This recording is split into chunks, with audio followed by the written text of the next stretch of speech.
इसके लिए जो मेथड होता है वो दो मेथड है, ध्यान से सुनना। फर्स्ट वन है एडिशन ऑफ हेलोजन एसिड। किसका एडिशन करवा रहे हैं हम? हेलोजन एसिड का। और जो सेकंड मेथड होता है वो होता है एडिशन ऑफ हेलोजन। हम किसका एडिशन करवा रहे हैं? हेलोजन का ही एडिशन करवा रहे हैं। बट एक बात ध्यान रखें, ये क्या है? एल्कीन है, तो हम एडिशन नहीं करवा सकते हेलोजन का direct.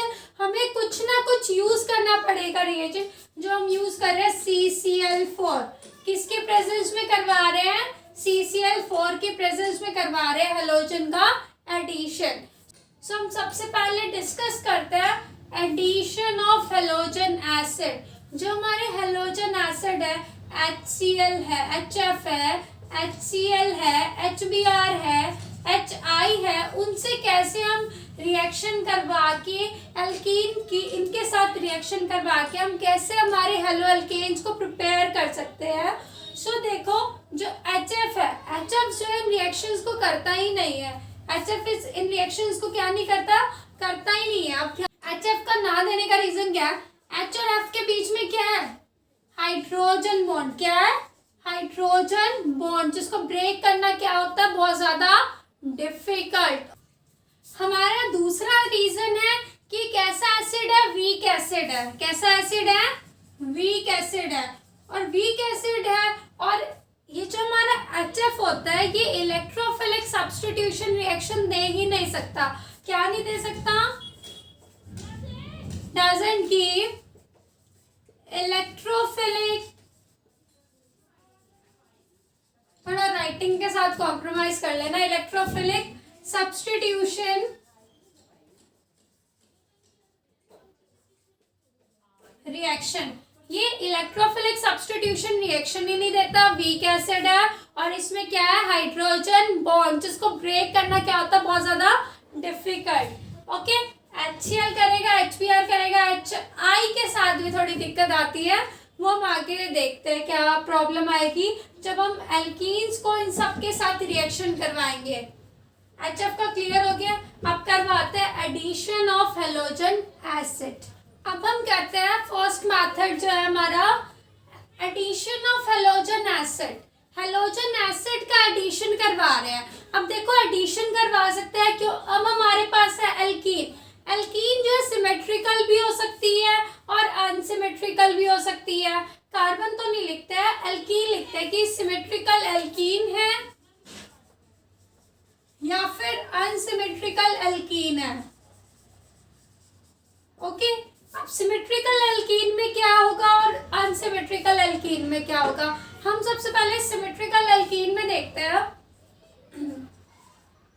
CH2 double bond CH2। अब देखो, ये सिमेट्रिकल क्यों है? क्योंकि डबल बॉन्ड के इधर कितने कार्बन है? एक। इधर कितने कार्बन है? एक। तो ये कैसी एल्कीन है? सिमेट्रिकल। अब इसमें मैं मेरे हेलोजन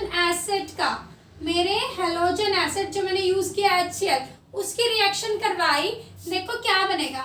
अब इधर है H, इधर है Cl, इधर है H, इधर है Cl। एक कार्बन के पास क्या जाएगा? हेलोजन, और दूसरे कार्बन के पास क्या जाएगा? क्लोरीन। अब मेरे पास, अब मैं यूं कंफ्यूज नहीं होंगी कि किस कार्बन पे मैं हेलोजन भेजूं और किस कार्बन पे क्लोरीन, क्योंकि डबल बॉन्ड के दोनों तरफ कितने कार्बन है? इधर भी एक है, इधर भी एक है। तो मैं किसी पे भी हेलोजन भी भेज सकती हूँ, किसी पे भी क्लोरीन। तो मैंने भेज दिया CH3 CH2Cl, भेज दिया। ठीक है, मेरे पास क्या बना? क्लोरोइथेन। क्या बन गया मेरे पास? मैं इधर लिख रही हूँ, मेरे पास क्या बन गया? क्लोरोइथेन। क्या बन गया? क्लोरोइथेन। तो ये रिएक्शन होती है अगर हम सिमेट्रिकल एल्कीन के साथ करवाते हैं। ठीक है, कि सिमेट्रिकल एल्कीन में ये कंफ्यूजन नहीं होती कि किसके पास हम हाइड्रोजन को भेजें और किसके पास हम क्लोरीन को भेजें। सिंपली क्या करते हैं, एक के पास तो हम किसी के पास भी हाइड्रोजन को भेज दिया और दूसरे के पास क्या भेज दिया? क्लोरीन को भेज दिया। ठीक है, और क्या बन गया हमारे यहाँ पे? क्लोरोइथेन। अनसिमेट्रिकल एल्कीन में क्या कंफ्यूजन आती है जैसे मैं कोई भी एल्कीन लिखती हूँ जो अनसिमेट्रिकल है, CH2। अब इसमें क्या दिक्कत आएगी, देखो ध्यान से सुनना। अब मैं अपने हेलोजन एसिड को क्या करवा रही हूँ, इस पर एडिशन करवा रही हूँ। अगर मैं HCl का ही एडिशन करवाती हूँ, अब देखो डबल बॉन्ड कार्बन है, अब इसमें कंफ्यूजन आएगी, इस कार्बन के पास कितने हाइड्रोजन है, एक, इसके पास कितने हैं, दो। तो कंफ्यूजन आएगी कि मैं किसके पास हाइड्रोजन भेजूँ, किसके पास क्लोरीन भेजूँ। तो उसके लिए कंफ्यूजन को क्लियर करने के लिए दो रूल है, एक तो होता है मार्कोनिकॉफ रूल और एक होता है एंटी मार्कोनिकॉफ रूल, जिनको हम अभी डिस्कस करेंगे। और अगर एंटी मार्कोनिकॉफ रूल है तो वो किसके बिना होता है, विदाउट पेरोक्साइड।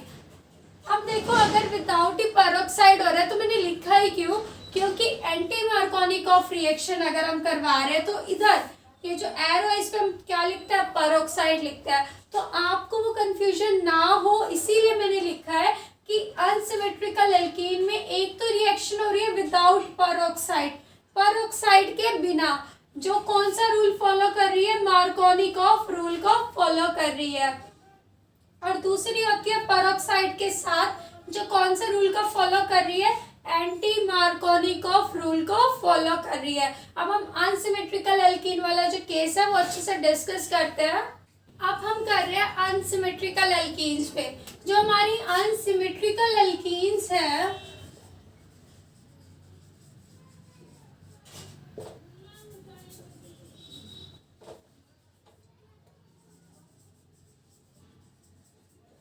उन पे जो मेथड यूज होगा, अब मैंने बताया था दो रूल होते हैं जो अप्लाई होता है। फर्स्ट मेथड होता है मार्कोनिकॉफ रूल, जो किसके बिना होता है, विदाउट पेरोक्साइड। किसके बिना होता है, विदाउट पेरोक्साइड।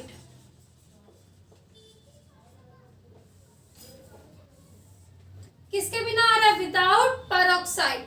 अब मार्कोनिकॉफ रूल को एक बार रीड करते हैं और फिर मैं आपको बताती हूँ। अकॉर्डिंग टू दिस रूल, इस रूल के अकॉर्डिंग, व्हेन हैलोजन एसिड, जब हैलोजन एसिड को क्या करवा रहे हैं हम, अनसिमेट्रिकल एल्कीन के साथ क्या करवा रहे हैं, रिएक्ट करवा रहे हैं। हैलोजन एसिड को अनसिमेट्रिकल एल्कीन के साथ क्या करवा रहे हैं, रिएक्शन करवा रहे हैं। तो जो नेगेटिव पार्ट है, आप देखो इसमें, देखो HCl में H के ऊपर कौन सा चार्ज होगा, पॉजिटिव, Cl के ऊपर माइनस, कि HCl है, अगर ये बॉन्ड ब्रेक होता है तो H के ऊपर कौन सा चार्ज आएगा, पॉजिटिव, और Cl के ऊपर कौन सा चार्ज आएगा, नेगेटिव। तो ये जो नेगेटिव पार्ट है, ये जो Cl वाला पार्ट है, ये जो नेगेटिव पार्ट है हैलोजन वाला, वो उस कार्बन के पास जाएगा डबल बॉन्ड के।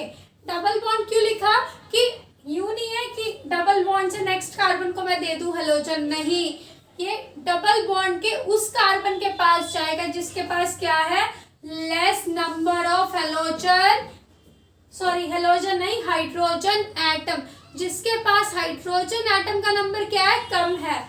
अब देखो इसी में देखते हैं, नेगेटिव पार्ट क्या है हमारा, क्लोरीन, ये किस कार्बन के पास जाएगा डबल बॉन्ड के, जिसके पास हाइड्रोजन का नंबर क्या है, कम है। हाइड्रोजन का नंबर क्या है, कम। इन दोनों में से हाइड्रोजन का नंबर किसके पास कम है, इसके पास। इसके पास एक हाइड्रोजन है, इसके पास दो हाइड्रोजन है, तो ये जो हमारा Cl ग्रुप है ये इसके पास जाएगा। Cl ग्रुप किसके पास जाएगा, इसके पास जाएगा। रिएक्शन कैसे होगी,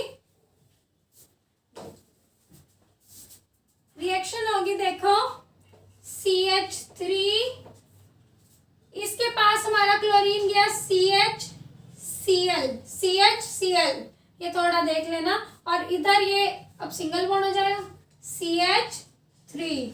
तो मार्कोनिकॉफ रूल आपको समझ में आया कि हमारा जो नेगेटिव पार्ट है, जो हैलोजन एटम वाला पार्ट है, वो उस कार्बन के पास जा रहा है जिसके पास हाइड्रोजन का नंबर क्या है, कम है। ठीक है, अब देखो Br के साथ भी करते हैं। Br में भी, Br तो नेगेटिव पार्ट है, किसके पास जाएगा, किस कार्बन के पास जाएगा जिसके पास हाइड्रोजन का नंबर क्या है, कम है। तो इसके पास जाएगा, देखो क्या बनेगा, CH3 CH Br CH3, ये हमारे पास हमारे बन गए।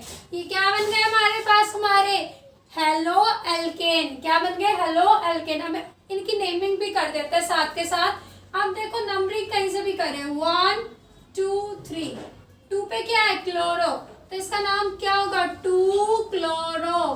कितने कार्बन है 3, प्रोप और सिंगल बॉन्ड है एन, प्रोपेन, 2 क्लोरो प्रोपेन। इसमें भी नंबरिंग कहीं से भी करें, इधर मतलब ये जो लॉकेंट है हमारा ब्रोमीन है, इसको सेकेंड नंबर ही मिलेगा 1 2 3, तो क्या आएगा 2 ब्रोमो प्रोपेन, 2 ब्रोमो प्रोपेन। तो हमारे पास क्या बन गया हमारा हेलो एल्केन।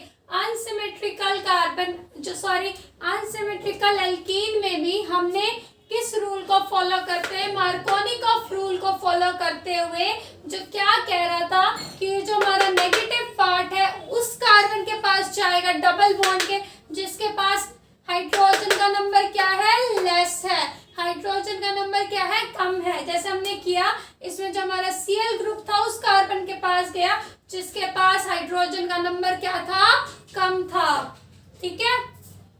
और ये रिएक्शन हो गई, हमारे पास हेलो एल्केन बन गए। अब हमारा है anti Markovnikov rule. Anti Markovnikov rule में क्या है, अब मैं इसमें एक चीज आपको बताना चाहती हूँ। इसमें रिएक्शन किसकी प्रेजेंस में हो रही थी, पेरोक्साइड की प्रेजेंस में, HF और HCl, HF और HCl पेरोक्साइड की प्रेजेंस में। पीछे थोड़ा कंस्ट्रक्शन वर्क चल रहा है, उसको थोड़ा इग्नोर करना। अगर अब इसमें देखते हैं HF और HCl है, अगर उसकी पेरोक्साइड की प्रेजेंस में रिएक्शन हो रही है तो क्या होगी, रिएक्शन होगी ही नहीं, ठीक है। HBr को अगर हम पेरोक्साइड की प्रेजेंस में रिएक्ट करवाए तो हमारे पास क्या बनेगा, hydrogen free atom free radical और ब्रोमीन फ्री रेडिकल, ठीक है।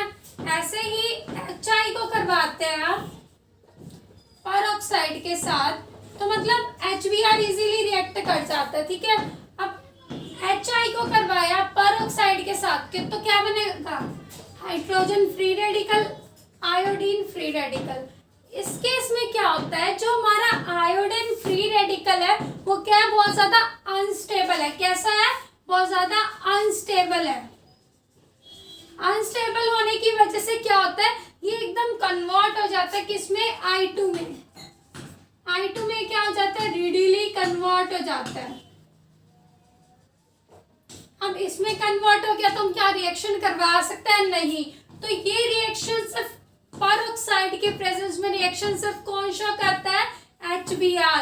इसीलिए रूल को लिखते वक्त मैंने क्या लिखा है, when HBr, क्या लिखा है, HBr लिखा है कि अगर HBr अनसिमेट्रिकल एल्कीन के साथ रिएक्ट कर रहा है तो जो हमारा नेगेटिव पार्ट है, नेगेटिव पार्ट क्या है, ब्रोमीन, ये उस कार्बन के पास जाएगा जिसके पास क्या है, more number of hydrogen atom. मतलब मार्कोनिकॉफ रूल का बिल्कुल उल्टा क्या है हमारा, anti Markovnikov rule. Markovnikov rule में कह रहा था कि जिस कार्बन के पास less number of hydrogen atom है उसके पास हमारा नेगेटिव पार्ट जाएगा। बट एंटी मार्कोनिकॉफ रूल में क्या है कि HBr उस मतलब HBr का जो हमारा Br है, ब्रोमीन है, वो उस कार्बन के पास जा रहे हैं जिसके पास हाइड्रोजन एटम का नंबर क्या है, ज्यादा है। अब एक बार रिएक्शन देखते हैं, ये समझ में आ गया ना कि HBr ही क्यों शो कर रहा है इस रिएक्शन को, क्योंकि HF और HCl तो पेरोक्साइड के साथ रिएक्ट ही नहीं करते और HI करके जो I फ्री रेडिकल बनता है वो क्या होता है, बहुत ज्यादा अनस्टेबल होने की वजह से I2 में एकदम कन्वर्ट हो जाता है, ठीक है। आप देखो रिएक्शन देखो, CH3 CH double bond CH2 plus HBr किसकी प्रेजेंस में, पेरोक्साइड की प्रेजेंस में। पेरोक्साइड के प्रेजेंस में देखो क्या होगा, ये जो हमारा ब्रोमीन एटम है ये उस कार्बन के पास जाएगा जिसके पास हाइड्रोजन का नंबर क्या है, ज्यादा है। यहाँ पे एक हाइड्रोजन है, इसके पास 2 हाइड्रोजन है, तो हमारा ब्रोमीन किसके पास जाएगा, इसके पास जाएगा। क्या बनेगा, CH3 CH2 CH2 Br, क्या बना, ब्रोमो प्रोपेन।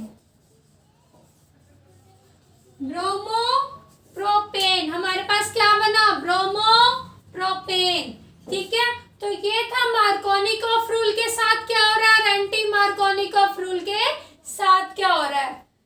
तो ये हमारा था एडिशन ऑफ हैलोजन एसिड। अब दूसरा था हमारा एडिशन करवा रहे हैं हैलोजन का, किसकी प्रेजेंस में, CCl4 की प्रेजेंस में, वो डिस्कस करते हैं। सो हम इसको लिख सकते हैं कि हमारा ए पार्ट था, अब बी पार्ट क्या है, एडिशन ऑफ हैलोजन, किसकी प्रेजेंस में, CCl4 की प्रेजेंस में।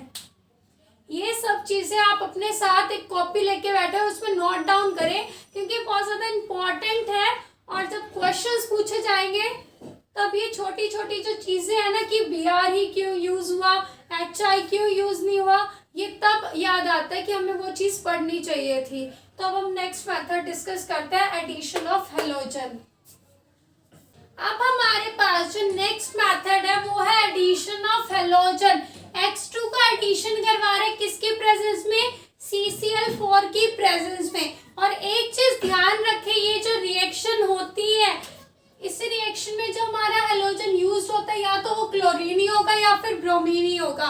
फ्लोरीन और आयोडीन इस रिएक्शन को देते ही नहीं है। अब ध्यान से सुनो, एल्कीन है तो सिमेट्रिकल और अनसिमेट्रिकल वाले केस तो आएंगे ही आएंगे। अब देखें, पहले सिमेट्रिकल देखते हैं, CH2 डबल बॉन्ड CH2, इसमें मैं क्या करवा रही हूँ, Br2 को रिएक्ट करवा रही हूँ CCl4 की प्रेजेंस में, करवाया रिएक्ट, ठीक है। क्या होगा, एक तरफ